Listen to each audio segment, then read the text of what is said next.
I was thrown out from my own house by my own family and labeled as a failure, without knowing that in the end this failure will eventually save their dying and bleeding legacy. The silence in my apartment was the only thing I truly owned.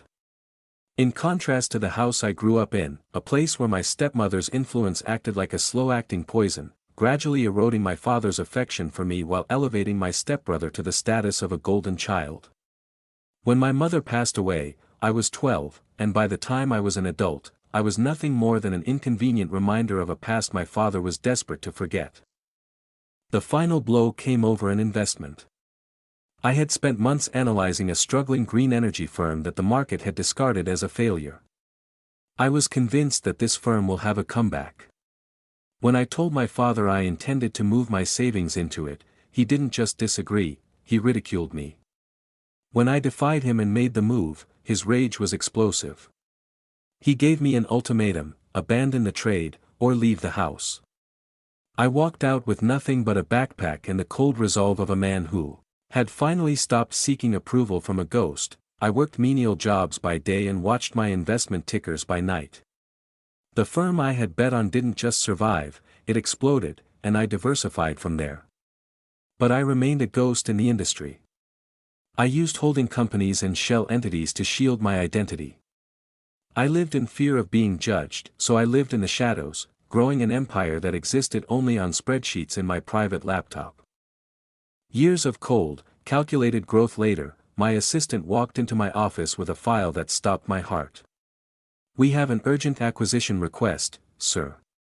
A legacy firm is looking for a multi-million-dollar liquidity injection to avoid immediate insolvency.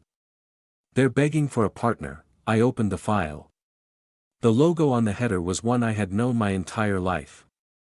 It was my father's company. It was a skeleton of the business he had once been so proud of. The documents detailed years of mismanagement, failed expansions, and the reckless over-celebration of his younger son's vanity projects, the same projects that had drained the company's capital.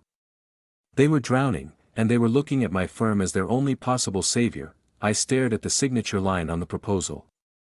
It was my father's handwriting, shakier, older, but still unmistakably his. He was asking for a miracle. Entirely unaware that the impersonal investor he was praying would save his dying empire was the boy he had thrown out with nothing but a backpack, I sat in the dark of my office, the city lights shimmering below. I had the power to sign the check and save the legacy he had prioritized over me, or I could watch it fold, leaving him with the same emptiness he had once forced me to inhabit. I realized then that the loan wasn't just about money. It was a test of everything I had become. I picked up the pen, not to save his company, but to rewrite the ending of a story he thought he controlled. I told my staff that I am ready for the investment, but I will like to see the owner in person. He had no clue who he is going to meet today. When they arrived, the change was jarring. My father looked brittle, his posture reflecting the crumbling state of his business. Beside him was my stepmother, her once arrogant confidence now replaced by a frantic, nervous energy as she looked around my office. They were silent for a moment, waiting for the great benefactor to appear. When I finally walked out from behind my desk, the room went deathly still. My father's face went through a dozen different emotions: shock, shame, and finally, a hollow kind of recognition. "You," he whispered, his voice cracking. My stepmother stood frozen, her eyes darting between my expensive suit and the luxury of the office, likely calculating exactly how much they had lost by letting me go. I didn't gloat, I didn't need to. I simply placed the contract on the table and told them the terms. I would save the company, but under my complete control, with no room for their interference. In that moment, I realized the debt wasn't theirs to pay, it was mine to move beyond. I looked at them and saw only people, not the gods of my childhood. As they walked out, dazed by the new reality, I felt a strange, quiet peace wash over me. True success is not measured by the approval we seek from others, but by the strength we build in the shadows of our own adversity.